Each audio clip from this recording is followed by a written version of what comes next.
My name is Abraham Kim. I'm an orthopedic surgeon here at South County Orthopedic Specialist. My specialty is in hip and knee arthritis and hip and knee replacements.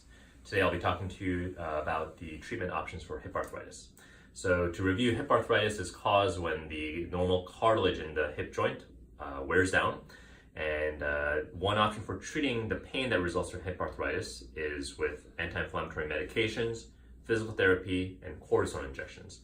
Unfortunately, none of those options can regrow the cartilage, but as long as they are helpful to treat the pain and allow patients to get back to living the lives they want, then that is a perfectly valid option. However, if and when patients get to the point where those treatments no longer give them the relief they're looking for, the one remaining option that people can consider is a hip replacement, where we replace the socket with a metal socket and a plastic liner, and the ball gets replaced by a ceramic ball that is attached to the thigh bone using a metal stem.